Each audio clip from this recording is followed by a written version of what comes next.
Guadalajara de Buga, Colombie, 8 avril 2018. Une place pleine de touristes observe le monument le plus emblématique de la ville, la sphère. Mais en ce moment, quelque chose d'impossible est sur le point de se produire. Un enfant de seulement 4 ans pointe les inscriptions avec son petit doigt et prononce des mots que personne ne devrait comprendre. Mathias Restrepo vient de déchiffrer un message qui est resté caché pendant des siècles. Et ce n'est que le début de l'histoire la plus extraordinaire que vous allez entendre. Tout commença comme une sortie familiale normale. Les parents de Mathias, Carolina et Andrés Restrepo, décidèrent d'emmener leur fils connaître la fameuse sphère de Buga. C'était devenu une tradition locale. Chaque famille de la région visitait au moins une fois le monument mystérieux qui se dressait au centre de la place principale depuis plus de 400. Le monument mesure exactement 3 mètres de diamètre et pèse plus de 20 tonnes. Il est fait d'un alliage métallique que personne n'a jamais pu identifier complètement. Sa surface est couverte de symboles qui depuis des décennies intriguent les historiens et archéologues. Des symboles qui ressemblent à des écritures cunéiformes mélangées avec des hiéroglyphes égyptiens mais qui ne correspondent exactement à aucune langue connue. Personne n'a réussi à les traduire complètement. Des dizaines d'experts avaient essayé au fil des années, tous avaient échoué. Ce dimanche ensoleillé, la famille Restrepo arriva sur la place principale vers 10 h du matin. Il faisait chaud, comme toujours à Guadalajara de Buga. Le ciel était d'un bleu profond, sans un seul nuage. Mathias portait son t-shirt préféré de dinosaure, un vert vif avec un T-Rex sur le devant. Carolina prit plusieurs photos avec son téléphone pendant qu'Andrés expliquait à son fils l'histoire du monument. « Personne ne sait qu'il a construit mon fils », expliquait Andrés en s'agenouillant pour être à la hauteur de Mathias. Certains disent que ce sont les indigènes d'avant la conquête, d'autres pensent que c'est plus ancien encore. Mais alors, quelque chose se produisit qui allait tout changer. Mathias, qui écoutait son père avec attention, s'arrêta soudainement de poser des questions. Son petit visage devint étrangement sérieux. Ses yeux, normalement pétillants de curiosité enfantine, prirent une fixité troublante. Sans un mot, il se détacha de la main de son père. Carolina, qui était en train de prendre une photo, baissa son téléphone. « Mathias, mon amour ?» Mais l'enfant ne répondit pas. Il marcha directement vers la sphère avec une expression étrangement sérieuse pour un enfant de son âge. Pas avec l'excitation désordonnée d'un enfant de 4 ans, mais avec la détermination mesurée de quelqu'un se dirigeant vers quelque chose qu'il connaît depuis toujours. Il toucha la surface froide du métal avec ses 2 mains, les plaçant exactement de chaque côté d'un symbole particulier qui ressemblait à un soleil stylisé. Ses yeux parcouraient les symboles anciens comme s'il lisait un conte pour enfants, avec facilité, avec familiarité, avec compréhension. Caroline sentit un frisson inexplicable remonter sa colonne vertébrale. Il y avait quelque chose de différent dans le regard de son fils, quelque chose de plus vieux, quelque chose qu'elle ne pouvait pas comprendre.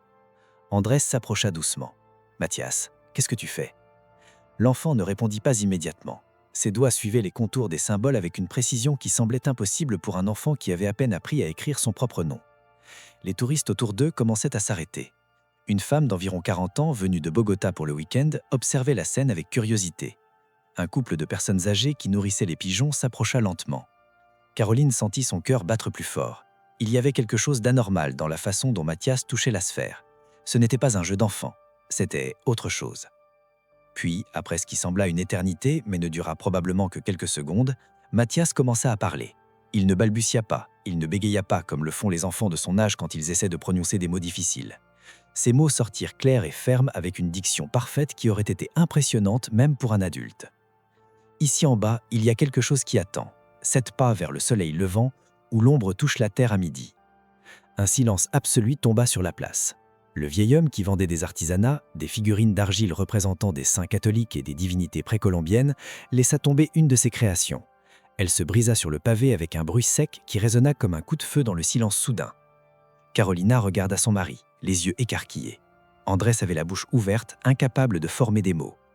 Les touristes formaient maintenant un cercle autour de la famille Restrepo et de la sphère. Certains sortaient leur téléphone, d'autres murmuraient entre eux en espagnol, en anglais, en français. Comment un enfant de 4 ans pouvait-il dire cela? Comment pouvait-il parler de mesures solaires, d'ombre à midi, de direction cardinale? Mathias ne savait à peine compter jusqu'à 20. Il confondait encore sa gauche et sa droite. Il avait besoin d'aide pour attacher ses chaussures. Et pourtant, il venait de prononcer ces mots avec l'assurance d'un astronome ancien déchiffrant les secrets célestes. Mais ce n'est que le début de l'histoire la plus extraordinaire que vous allez entendre. Andrés tenta de calmer la situation avec un rire nerveux. « Les enfants disent des choses drôles, n'est-ce pas ?» dit-il aux curieux qui les entouraient. Mais Carolina ne pouvait pas détacher ses yeux de Mathias. Son fils gardait la main sur la sphère, complètement immobile. Ses lèvres bougeaient en silence, comme s'il conversait avec quelqu'un d'invisible. Elle s'agenouilla à côté de lui et toucha son épaule doucement. « Mon amour, tu vas bien ?» demanda-t-elle d'une voix tremblante. Mathias tourna son visage vers elle. Ses yeux semblaient plus profonds, plus anciens. « Maman, ils veulent qu'on trouve ce qu'ils ont naissé. C'est important. » La voix de l'enfant sonnait différente, plus mature. Carolina sentit que l'air devenait lourd. Le vieil homme vendeur s'approcha lentement. « Madame, en mes 62 ans à vivre ici, je n'avais jamais vu personne toucher la sphère de cette manière. » Ses mains tremblaient tandis qu'il pointait vers Mathias. « Mon grand-père disait que seul un élu pourrait lire les symboles, mais nous pensions que c'était juste une légende. » Andrés sortit son téléphone portable et tenta d'enregistrer le moment. Mais chaque fois qu'il focalisait la caméra vers les symboles que Mathias pointait, l'écran devenait noir. Il essaya 3 fois. Le résultat fut le même. D'autres touristes tentèrent de photographier la scène avec leurs propres appareils. Tous expérimentèrent la même panne technique inexplicable. Une femme cria, effrayée, et fit plusieurs pas en arrière. Un groupe d'étudiants universitaires observait bouche bée. Mathias lâcha finalement la sphère et marcha exactement 7 pas vers l'est. Il s'arrêta à un point spécifique de la place. « Ici », dit-il avec une assurance totale. « Quand le soleil sera au plus haut, l'ombre de la sphère touchera exactement cet endroit. Là est l'entrée. » Carolina sentit ses jambes trembler. Entrer vers quoi? Comment son fils de 4 ans pouvait-il savoir sur les ombres et les mesures solaires? L'enfant savait à peine compter jusqu'à 20. Mais la révélation la plus troublante était encore à venir, et elle changerait tout ce qu'il croyait savoir sur l'histoire de la Colombie. La rumeur se propagea à travers Guadalajara de Buga comme un feu dans la paille sèche. En moins de 2 heures, la place était remplie de personnes. Des reporters de stations locales arrivèrent. Un professeur d'histoire de l'Université du Valais apparut avec ses étudiants. Tous voulaient être témoins de ce qu'ils appelaient le phénomène de l'enfant et la sphère. Carolina et Andrés ne savaient pas quoi faire. Mathias s'était endormi dans les bras de son père, épuisé après l'étrange épisode. Mais avant de fermer les yeux, il avait répété la même phrase 7 fois. Ils doivent attendre midi, quand le soleil sera au plus haut. Là, ils verront la vérité. Le professeur Hernán Maldonado se présenta formellement devant la famille Restrepo. Il avait 53 ans dédiés à l'étude des cultures précolombiennes.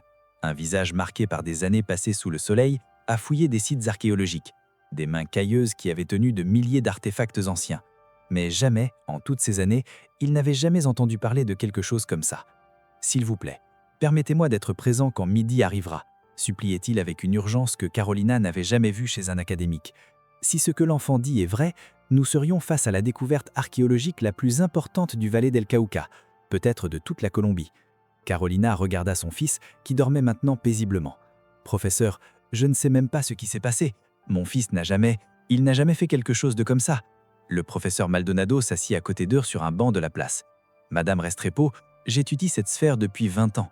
J'ai amené des experts de partout dans le monde, des linguistes, des cryptographes, des spécialistes en civilisations anciennes. Personne n'a jamais pu déchiffrer ces symboles. Personne. » Il fit une pause regardant Mathias dormir. « Mais votre fils, en quelques secondes, il a lu ces symboles comme s'ils étaient écrits en espagnol moderne. » Les heures passèrent avec une lenteur torturante. La place se remplissait de plus en plus. Des habitants de Buga qui avaient entendu les rumeurs, des journalistes de stations locales, des blogueurs qui live-streamaient l'événement. Le professeur Maldonado avait apporté des instruments de mesure, un théodolite pour calculer les angles exacts, un GPS pour marquer les coordonnées précises, un chronomètre atomique synchronisé avec l'heure officielle colombienne. Il avait placé des marqueurs sur le sol, exactement 7 pas à l'est de la sphère. Pas 7 pas d'un adulte, pas 7 pas d'un enfant moyen, mais 7 pas exactement tels qu'un enfant de 4 ans de la taille de Mathias les aurait fait. À 11 heures, un camion de télévision de Caracol Noticias arriva. Le maire Roberto Cifuentes apparut personnellement, accompagné de plusieurs conseillers municipaux. À 11h30, la police nationale ferma l'accès à la place, craignant que la foule ne devienne incontrôlable. Mathias se réveilla à 11h33. Exactement. Il semblait être lui-même à nouveau. Il demanda une glace et joua avec sa petite voiture que Carolina portait toujours dans son sac. Il ne se souvenait de rien de ce qu'il avait dit. « Pourquoi y a tant de gens, maman ?» demanda-t-il innocemment en léchant sa glace de vanille. Andrés et Carolina échangèrent des regards inquiets. Son fils avait-il été possédé? Est-ce un type d'épisode médical? Mais il n'y avait pas de temps pour des réponses. L'horloge sur l'église San Francisco, qui dominait la place, marquait 11h58. Le professeur Maldonado vérifia son chronomètre atomique. Synchronisé avec le temps universel coordonné, il confirma que le midi solaire vrai pour Guadalajara de Buga cette journée serait à exactement 12h07. Le soleil atteignait le point le plus haut dans le ciel dégagé de Buga. La foule, maintenant plus de 300 personnes, contenait la respiration. Carolina tenait Mathias sur ses genoux, l'enfant mangeait tranquillement sa glace de vanille, complètement inconscient de l'importance du moment. Andrés avait son bras autour de sa femme, les deux fixant les marques que le professeur avait dessinées sur le sol. 11h59. Le professeur Maldonado avait installé une caméra vidéo professionnelle sur un trépied, pointée exactement vers le point marqué. Un ingénieur civil nommé Carlos Mendoza, appelé urgemment par le maire, avait apporté un équipement de détection sismique pour enregistrer toute vibration souterraine. 11h59 et 30 secondes. Le silence était si complet qu'on pouvait entendre le bourdonnement des lignes électriques au-dessus de la place. 11h59 et 50 secondes, le professeur Maldonado commença à compter à voix basse. 10, 9, 8, 7, 6, 5, 4, 3, 2, 1. Exactement à 12h07 secondes, tel que calculé astronomiquement, l'ombre de la sphère se projeta sur le pavé. La ligne d'Oncastre, parfaitement définie par le soleil intense de midi, s'étendit vers l'est. Elle toucha précisément les marques que le professeur avait dessinées. Pas à quelques centimètres près, pas approximativement, exactement, parfaitement, comme si les marques avaient été placées par quelqu'un qui connaissait les lois de l'astronomie avec une précision de niveau NASA. Pendant 3 secondes, rien ne se passa. Puis, comme si la Terre elle-même répondait à un signal ancien, le pavé commença à réagir. Mais ce ne fut pas le plus étonnant. Au point exact où l'ombre finissait, le pavé commença à s'affaisser. D'abord imperceptiblement, juste 1 mm, puis 2, puis 5. L'équipement sismique de Carlos Mendoza commença à enregistrer des vibrations. Pas des vibrations naturelles, pas des tremblements de terre, mais quelque chose de mécanique, quelque chose de délibéré. Un craquement profond résonna depuis le sous-sol. Pas un seul son, mais une séquence, comme si des guerres anciennes dormant depuis 16 siècles se réveillaient soudainement. Clic, clac, grrr, clic. La foule recula massivement, des cris de peur éclatèrent. Plusieurs personnes coururent vers les bords de la place. Une femme s'évanouit et fut attrapée par son mari avant de tomber. Le maire, Roberto Cifuentes, cria dans son radio « Besoin de renfort, besoin d'ambulance, maintenant !» Mais le professeur Maldonado ne bougea pas. Avec un courage que seule la patience scientifique peut donner, il s'approcha du point d'affaissement. Il s'agenouilla, ignorant les avertissements criés par les policiers, et passa ses doigts sur les fissures maintenant visibles dans le pavé. Ce n'étaient pas des fissures aléatoires causées par un effondrement structural, c'étaient des lignes parfaitement droites, parfaitement symétriques, formant un carré parfait de 2 mètres de côté. « Ceci n'est pas un dommage structural normal », murmura-t-il, sa voix tremblante d'émotion scientifique. « Ceci a été conçu, ceci a été construit, c'est une trappe. » Il regarda vers le maire. « Monsieur Cifuentes, nous devons contacter le gouvernement national, immédiatement. C'est au-delà de tout ce que nous avons jamais découvert en Colombie. » Les autorités locales agirent en quelques minutes, bien qu'elles soient déjà sur place en force. Le maire de Buga, Roberto Cifuentes, ordonna de sécuriser la zone immédiatement. Ils appelèrent des ingénieurs civils et des spécialistes en structure. Tous concordèrent sur la même chose. En dessous de ce point spécifique, il y avait un espace creux. Les mesures avec géoradar confirmèrent l'impossible. À exactement 4,5 mètres de profondeur, existait une chambre d'environ 8 mètres de diamètre. Une structure qui n'apparaissait dans aucun registre historique ou plan architecturaux de la ville. Mathias observait tout depuis les bras de sa mère. Soudainement, il pointa vers la sphère à nouveau. « Il y a une clé », dit-il, avec cette voix étrangement mature qu'il avait utilisée avant. « Dans le symbole qui ressemble à un oiseau avec 3 ailes, il faut le tourner vers la gauche. » Le professeur Maldonado sentit son cœur s'accélérer. Il courut vers la sphère et examina chaque centimètre de sa surface. Il y avait des dizaines de symboles gravés, mais un seul représentait quelque chose ressemblant à un oiseau. Et effectivement, il avait 3 ailes étendues. C'était un design qu'il n'avait jamais vu dans aucune culture connue. Avec des mains tremblantes, il tenta de presser le symbole. Rien ne se passa. Puis il tenta de le tourner vers la droite. Ça ne fonctionna pas non plus. Finalement, suivant les mots exacts de Mathias, il le tourna vers la gauche. Un clic métallique résonna sur toute la place. La foule cria, surprise. Le pavé au point indiqué s'ouvrit comme une fleur mécanique. Des marches en pierre descendaient dans l'obscurité. Un air froid et ancien sortit depuis les profondeurs. Ça sentait la terre humide et quelque chose d'autre, quelque chose qui n'avait pas été perturbé depuis des siècles. Les autorités colombiennes agirent rapidement. En moins de 24 heures, une équipe complète d'archéologues de l'Institut colombien d'anthropologie et d'histoire arriva à Guadalajara de Buga. Ils apportèrent de l'équipement d'éclairage professionnel, des caméras haute définition et des systèmes de sécurité. La descente était programmée pour le jour suivant, 9 avril 2018. Mais cette nuit-là, quelque chose d'extraordinaire se produisit dans la chambre 307 de l'hôtel San José, où séjournait la famille Restrepo. Caroline ne dormait pas. Comment pourrait-elle? Son fils de 4 ans avait déchiffré des symboles anciens. Il avait prédit l'emplacement exact d'une chambre souterraine que personne ne connaissait. Il avait parlé avec une voix qui n'était pas la sienne. Elle était allongée dans le lit double, regardant le plafond, écoutant la respiration régulière d'Andrés à côté d'elle. Dans le lit simple près de la fenêtre, Mathias dormait. Ou du moins, elle pensait qu'il dormait. À 3 heures exactes du matin, Caroline vérifia l'horloge digitale sur la table de nuit. Elle entendit du mouvement.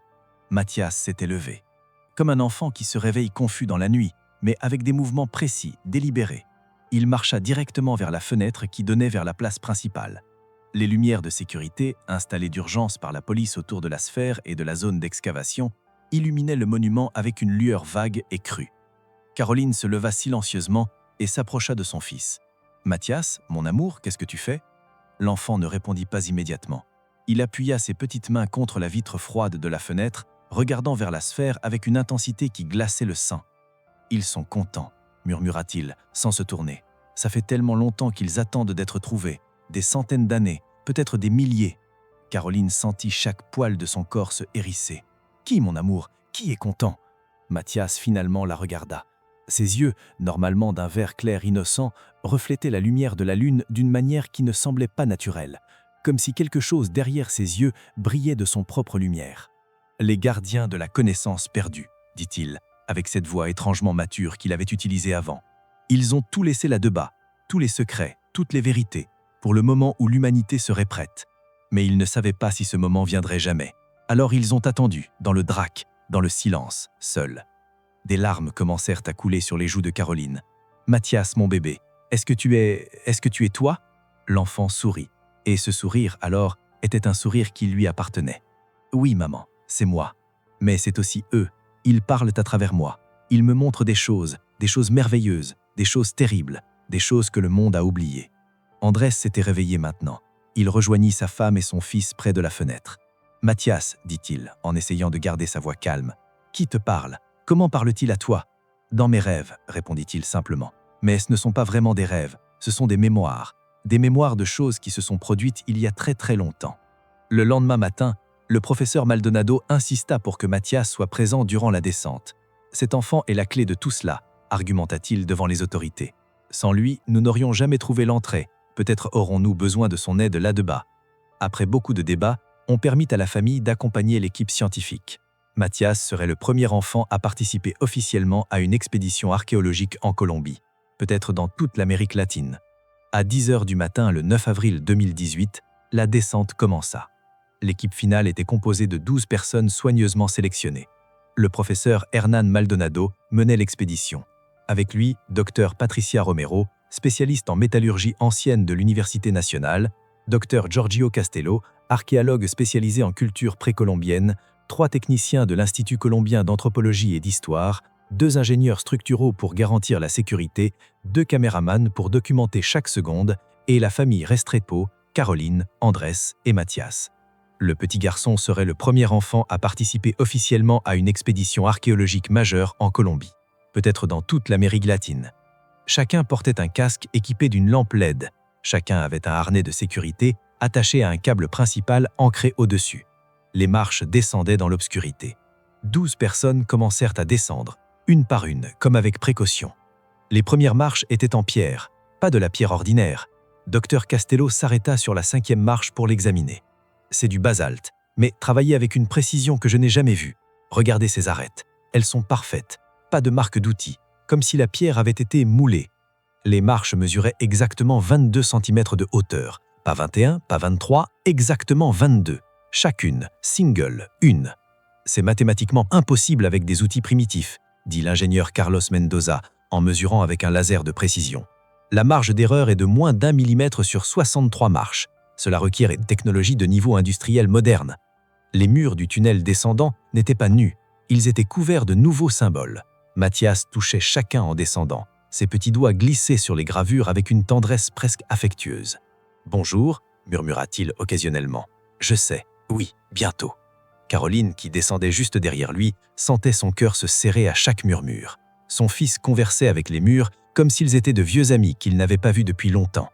Au niveau de la 20e marche, Dr Romero s'arrêta brusquement. « Professeur Maldonado, venez voir ça. » Sur le mur, un symbole différent, plus grand que les autres, plus complexe. Il représentait ce qui semblait être un système solaire, mais pas le nôtre. Il y avait une étoile au centre, dessinée avec 8 pointes rayonnantes. Autour d'elle, 9 sphères de différentes tailles, toutes marquées avec des symboles mathématiques. « C'est une carte stellaire », murmura Dr Castillo, photographiant frénétiquement, « mais d'un système que je ne reconnais pas. » Mathias toucha le symbole avec sa main entière, la pressant contre la pierre comme pour sentir sa chaleur. « C'est de là qu'il venait, » dit-il simplement, avant d'arriver ici. L'équipe échangea des regards, mais personne ne parla. Qu'y avait-il à dire?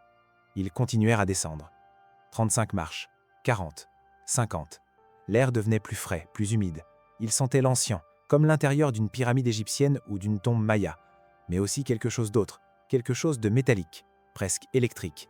Au niveau de la 60e marche, les lampes LED commencèrent à vaciller. « Vérifiez les batteries », ordonna le professeur Maldonado. « Batterie pleine », répondit un technicien. « C'est autre chose, il y a une interférence électromagnétique ici. » Carlos Mendoza sortit un détecteur EMF de son sac. L'appareil s'affola immédiatement, émettant un sifflement aigu. « Les lectures sont hors échelle, » dit-il, incrédule. « Il y a un champ électromagnétique actif ici, mais il n'y a aucune source d'énergie, aucun câblage, rien. » 63e marche, la dernière. Ils arrivèrent à une chambre circulaire. Les lampes LED, même vacillantes, illuminèrent ce que personne parmi eux, malgré des décennies d'expérience archéologique combinées, n'était préparé à voir. Et à ce moment, tous comprirent que l'histoire d'Amérique latine était sur le point d'être complètement réécrite. Le silence dans la chambre souterraine était absolu. Les murs étaient couverts d'or pur en feuilles minces. Mais ce n'était pas l'or qui laissa sans souffle l'équipe d'archéologues. C'était ce qui était gravé dessus. Des cartes détaillées de tout le continent américain. Mais ces cartes montraient des lignes côtières et formations géographiques qui ne furent connues qu'après des siècles d'exploration européenne. « C'est impossible », murmura le professeur Maldonado, en photographiant chaque centimètre. « Ces cartes montrent des connaissances qui ne devraient pas exister il y a 500 ans. » La docteure Patricia Romero, spécialiste en métallurgie ancienne, prit des échantillons de l'or. Ses mains tremblaient d'excitation et de nervosité. Au centre de la chambre souterraine, il y avait une table en pierre.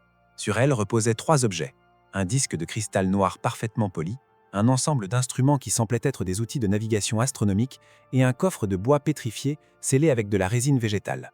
Mathias se détacha de la main de sa mère et marcha directement vers le disque de cristal. Avant que quelqu'un ne puisse l'arrêter, il plaça ses 2 mains sur sa surface. Au premier contact, rien ne se passa. Puis, comme si le cristal reconnaissait quelque chose dans le toucher de l'enfant, il commença à réagir. Le cristal s'illumina de l'intérieur. D'abord une lueur faible, blanche, pulsante. Puis des couleurs commencèrent à émerger. Bleu, vert, or, rouge, violet. Des lumières de couleurs dansèrent sur les murs dorés de la chambre, créant des patterns géométriques complexes qui semblaient avoir une signification. Le professeur Maldonado sortit sa caméra et commença à enregistrer frénétiquement.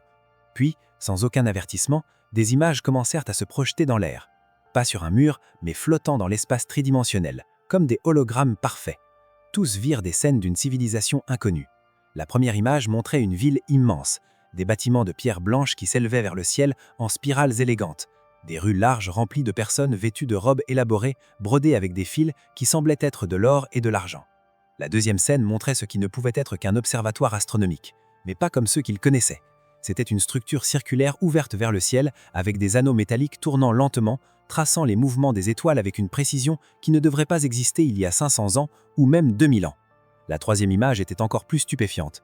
Des systèmes d'irrigation complexes qui transportaient l'eau depuis les aqueducs suspendus, des jardins en terrasse qui s'étendaient sur des kilomètres, des mécanismes de roues hydrauliques qui pompaient l'eau vers des hauteurs impossibles. « Mon Dieu !» murmura la docteure Romero. « C'est plus avancé que Rome, plus avancé que n'importe quoi de l'Antiquité. » Mais la quatrième scène laissa tout le monde sans voix. Dans le ciel au-dessus de la ville, des vaisseaux volaient. Pas des oiseaux, pas des cerfs-volants. Des vaisseaux métalliques en forme de disque, se déplaçant avec une grâce qui défiait les lois de la physique connue. « Qu'est-ce que nous voyons ?» demanda Andrés d'une voix brisée. Le professeur Maldonado ne pouvait articuler un mot. Ses théories académiques de toute une vie s'écroulaient devant ses yeux. Les images continuèrent pendant exactement 3 minutes 42 secondes. Puis, elles s'évanouirent. Mathias retira ses mains du cristal et vacilla en arrière. Caroline l'attrapa avant qu'il ne tombe. L'enfant respirait agitamment, mais souriait. « Vous l'avez vu maintenant », dit-il avec sa voix itantine. « Maintenant, vous savez que nous ne sommes pas seuls. Nous ne l'étions jamais. » Le gouvernement colombien déclara la zone comme patrimoine d'intérêt national. Des militaires bouclèrent toute la place de Guadalajara de Buga. Seul le personnel autorisé pouvait accéder à la chambre souterraine. Pendant les 30 jours suivants, des équipes de scientifiques travaillèrent sans repos, documentant chaque détail. La docteure Romero envoya des échantillons de l'or dans des laboratoires en Suisse et aux États-Unis. Les résultats étaient déconcertants. L'or contenait un alliage métallique qui ne devrait pas exister naturellement. Il y avait des traces d'iridium en concentration que l'on ne trouve que dans les météorites. Ceci suggère une technologie de fusion extrêmement avancée ou accès à des matériaux extraterrestres, expliqua la docteure lors d'une conférence de presse restreinte, ou accès à des matériaux extraterrestres. La nouvelle filtra inévitablement. Pour le 15 mai 2018, les médias internationaux rapportaient sur l'enfant qui déchiffrait l'énigme de Buga, mais les autorités gardèrent beaucoup de détails classifiés. Seules des photographies sélectionnées furent publiées. La vidéo des projections holographiques ne sortit jamais officiellement. C'était trop troublant, trop révolutionnaire. Mathias retourna à sa vie normale à Cali. Il assistait au jardin d'enfants comme n'importe quel enfant de 4 ans. Il jouait avec des blocs de construction et regardait des dessins animés. Mais quelque chose avait changé en lui. Il dessinait constamment. Ses dessins montraient des symboles identiques à se trouver dans la chambre. Quand sa professeure, mademoiselle Juliana, lui demanda sur ses dessins, Mathias répondit naturellement « Ce sont les lettres de ceux qui sont venus avant. Ils m'enseignent quand je dors. » La professeure appela Carolina inquiète. « Je pense que votre fils devrait voir un psychologue, » suggéra-t-elle délicatement. « Il parle de choses très étranges pour son âge. » Mais Carolina le savait déjà. Chaque nuit, Mathias murmurait en dormant dans une langue qu'aucun linguiste n'avait pu identifier. Elle enregistra une de ses sessions nocturnes et l'envoya au professeur Maldonado. L'académique reconnut quelques-uns des mots. Ils étaient similaires à des dialectes indigènes éteints de la région amazonienne, mais mélangés avec quelque chose de plus ancien, quelque chose antérieur à toutes les civilisations connues. Et alors arriva la deuxième révélation. Une qui prouverait que la découverte de Buga n'était que la première pièce d'un puzzle beaucoup plus grand. Le 23 juin 2018, Mathias se réveilla au milieu de la nuit en criant. Caroline courut à sa chambre et le trouva assis sur le lit, pointant vers la fenêtre. « Nous devons revenir », répétait-il encore et encore. « Il manque quelque chose d'important qu'ils n'ont pas trouvé. » Ses yeux étaient complètement ouverts, mais il semblait être en transe. André s'appela immédiatement le professeur Maldonado. Malgré qu'il soit 2 heures du matin, l'académique répondit à la première sonnerie. « Ramenez-le à Buga », ordonna-t-il sans hésiter. « Si l'enfant dit qu'il manque quelque chose, nous devons l'écouter. » À 6 heures du matin, la famille était à nouveau sur la place. Mathias marcha directement vers la sphère. Cette fois, il ne toucha pas les symboles extérieurs. Au lieu de ça, il s'agenouilla et commença à frapper le pavé avec ses petits poings. « Ici, en bas, plus profond, il y a une autre chambre. » Le professeur Maldonado ordonna de ramener l'équipement de géoradar. Les techniciens scannèrent la zone pendant 2 heures et trouvèrent quelque chose d'étonnant. Exactement 3 mètres en dessous de la première chambre existait une deuxième structure, plus grande, plus complexe. L'excavation commença cet après-midi-là. Cette fois, les autorités travaillèrent avec encore plus de secrets. Ils installèrent des tentes opaques sur toute la zone. Seulement 22 personnes au total connaissaient les détails de ce qu'ils cherchaient. Il leur fallut 11 jours pour ouvrir un accès sûr à la deuxième chambre. La descente fut plus dangereuse. Les murs étaient moins stables. Ils durent installer des supports métalliques tous les mètres. Mathias insista pour descendre avec eux. « Je dois être là », répétait-il avec cette voix ancienne qui ne surprenait plus tant ses parents. « Il y a quelque chose que seul moi peux ouvrir. » Le 4 juillet 2018, à 16 heures, ils arrivèrent finalement à la deuxième chambre. Elle était le double de la première. Elle mesurait exactement 16 mètres de diamètre. Et au centre, sur un piédestal d'obsidienne noire, reposait un objet qui défiait toute logique scientifique. Un cylindre métallique d'1 mètre de hauteur. Sa surface brillait avec une teinte bleuâtre qui ne réfléchissait pas la lumière des lampes. Elle semblait générer sa propre luminescence.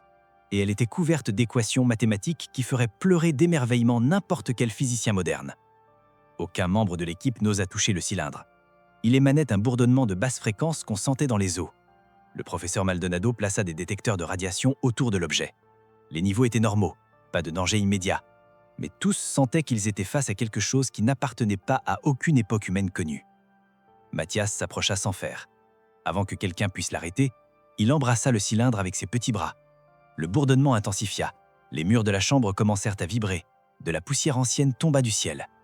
Pendant un moment, tous pensaient que l'endroit allait s'enfondrer. Mais alors, le cylindre s'ouvrit. Il se divisa en 2 moitiés parfaites, révélant son contenu. À l'intérieur, il y avait 3 éléments. Un manuscrit enroulé fait d'un matériau similaire au papyrus mais plus résistant, un dispositif circulaire avec des engrenages d'un métal inconnu, Et le plus troublant de tout, un fragment de roche qui brillait de sa propre lumière. « C'est une météorite », murmura la docteure Romero en s'approchant avec prudence. « Mais elle est travaillée. Quelqu'un l'a sculptée et l'a transformée en lentille. » Le manuscrit contenait des martes stellaires, des constellations dessinées avec précision astronomique. Mais elle ne montrait pas le ciel tel qu'on le voit depuis la Terre. Elle montrait des perspectives depuis d'autres points du système solaire, depuis Mars, depuis les satellites de Jupiter. Des connaissances impossibles pour n'importe quelle civilisation ancienne. Le professeur Maldonado photographia chaque page avec des mains tremblantes. Il y avait des coordonnées, des dates calculées dans un système calendrier inconnu, et une prophétie écrite en espagnol ancien mélangée avec des symboles. La traduction préliminaire disait « Quand l'enfant des yeux clairs déchiffrera le premier message, l'éveil commencera. En cette lune, les portails s'ouvriront, ce qui fut séparé se réunira à nouveau, les fils des étoiles reconnaîtront les fils de la terre. » Tous regardèrent Mathias. L'enfant avait les yeux d'une couleur verte inhabituelle, et la date de sa découverte initiale avait été le 8 avril 2018. 7 mois lunaires après serait exactement le 8 novembre 2018. Il restait seulement 4 mois. 4 mois pour que quelque chose prédit depuis des siècles arrive enfin. Mais la révélation la plus stupéfiante attendait encore dans les dernières pages du manuscrit. Les dernières pages du manuscrit contenaient des noms, 17 noms écrits en espagnol. Mais ce n'étaient pas des noms anciens, c'étaient des noms modernes. Et l'un d'eux était Mathias Restrepo, né en l'année 2014 du calendrier occidental. Le professeur Maldonado sentit la réalité se fragmenter devant ses yeux. « Ceci ne peut pas être possible », murmura-t-il en relisant le texte encore et encore. « Ce document a au moins 500 ans selon les tests au carbone. Comment peut-il contenir le nom d'un enfant né dans ce siècle ?» La docteure Romero examina l'encre utilisée sur cette page spécifique. Elle était différente du reste. Des analyses postérieures révéleraient que cette encre en particulier n'avait que 4 ans. Quelqu'un avait ajouté ces noms récemment. Mais c'était impossible. Le cylindre avait été scellé pendant des siècles. Personne n'avait accédé à cette chambre avant eux. À moins que quelqu'un ne puisse voyager dans le temps ou envoyer de l'information à travers lui. Mathias s'assit sur le sol de la chambre et commença à expliquer avec une clarté inappropriée pour un enfant de 4 ans. Ce n'est pas du voyage dans le temps, c'est de la mémoire partagée. Il y a des personnes à chaque génération qui peuvent se connecter avec la connaissance ancestrale. Je suis l'un d'eux. Il y en a 16 autres dans le monde. Quand nous nous éveillerons tous, nous nous souviendrons de qui nous étions avant et pourquoi nous sommes ici. Ces paroles furent enregistrées et documentées sur 3 caméras différentes. La vidéo de ce moment, un enfant de 4 ans expliquant calmement des concepts de mémoire collective transgénérationnelle à des scientifiques stupéfaits, devint un des fichiers classifiés les plus protégés du gouvernement colombien. Classifié niveau 5, accessible seulement au président, au ministre de la Défense et à un cercle restreint de conseillers scientifiques de confiance. Parce que, si le public apprenait ce que cet enfant venait de dire, les implications étaient trop vastes, trop perturbantes pour l'ordre mondial établi. Ce même jour, à 18h00 heure colombienne, quelque chose d'extraordinaire commença à se produire autour du monde. À Mexico, une petite fille de 4 ans nommée Isabel Moreno s'approcha d'une pyramide aztèque et commença à décrire les rituels qui s'y déroulaient. Rituels que seuls les spécialistes les plus pointus connaissaient et qu'elle décrivit avec des détails jamais documentés auparavant. À Cusco, au Pérou, un garçon de 5 ans nommé Santiago Quispe toucha un mur inca et annonça « Il y a 16 autres comme moi, nous sommes en train de nous éveiller ». À Gizeh, en Égypte, une fillette britannique de 4 ans en visite touristique avec ses parents s'effondra devant le Sphinx et commença à parler en ancien égyptien, une langue qu'elle n'avait jamais étudiée dans un dialecte si archaïque que les égyptologues sur place ne purent le comprendre qu'avec difficulté. À Varanasi, en Inde, un enfant de la rue de 5 ans entra dans un temple et récita des textes védiques perdus que même les brahmanes les plus érudits ne connaissaient pas. À Kyoto, au Japon, à Stonehenge, en Angleterre, à Chichen Itza, au Mexique, à Angkor Wat, au Cambodge, dans 17 pays différents sur tous les continents habités. 17 enfants, tous entre 4 et 5 ans, tous démontrant soudainement des connaissances impossibles. Les agences internationales, CIA, MI6, Mossad, FSB, commencèrent à compiler des rapports. Le directeur de l'Institut colombien d'anthropologie et d'histoire reçut un appel crypté de Washington DC à 22h ce soir-là. « Vous n'êtes pas seul », dit la voix à l'autre bout. « Cela arrive partout. Nous devons coordonner nos efforts. » Une conférence secrète fut organisée à Genève 3 semaines plus tard, représentant de 17 nations, chacune avec son propre enfant éveillé. Les vidéos furent partagées, les données comparées, les patterns analysés. Tous les enfants avaient approximativement le même âge, tous avaient éveillé leurs capacités en touchant des sites anciens sacrés, tous parlaient de gardiens et de connaissances perdues. Et tous, quand on leur montrait les photographies des 16 autres enfants, les reconnaissaient immédiatement. « C'est mon frère », disait Isabelle à Mexico en pointant la photo de Santiago du Pérou. « C'est ma sœur », disait l'enfant égyptien en voyant la fillette japonaise. Ils se reconnaissent, malgré n'avoir jamais été dans le même pays, malgré n'avoir jamais communiqué, comme s'ils partageaient une âme collective, comme si 17 fragments d'une conscience ancienne s'étaient réincarnés simultanément à travers le monde. La prophétie se réalisait exactement comme le manuscrit l'avait prédit. Le 8 novembre 2018, à 20h, 17 enfants dans 17 pays différents prononcent les mêmes mots au même moment. Leur famille le documentaire. Le cycle est complet, nous nous sommes souvenus. Maintenant, nous pouvons enseigner. Mathias redevint un enfant normal après cette nuit. Il ne se souvenait pas clairement des épisodes, mais il a laissé quelque chose d'important. Dans sa chambre, il commença à écrire. À 5 ans, il compléta un manuscrit de 143 pages. Il contenait des équations qui résoudraient des problèmes énergétiques, des designs pour des technologies de purification de l'eau, des méthodes agricoles qui pourraient nourrir des millions. Tout expliqué de façon que n'importe quelle personne pourrait le comprendre. Le professeur Maldonado dédia le reste de sa vie à étudier ce manuscrit. Mathias nous a fait un cadeau, expliqua-t-il dans sa dernière interview avant de mourir en 2023. Il nous a montré que la connaissance ne se perd jamais, elle attend juste les bons esprits pour revenir. Aujourd'hui, en 2025, les 17 enfants de Le Prophétie sont adolescents. Ils changent le monde, chacun à sa façon. Et Mathias Restrepo, maintenant âgé de 11 ans, étudie l'archéologie dans un programme spécial pour enfants surdoués. Il visite la sphère de Bouga chaque année à l'anniversaire de sa découverte. Et chaque fois, il touche les symboles avec affection, comme quelqu'un qui salue un ancien ami. Parce que certaines vérités sont écrites dans des endroits que seuls les bons yeux peuvent voir, et certaines histoires ne finissent jamais. Elles attendent juste le moment parfait pour continuer.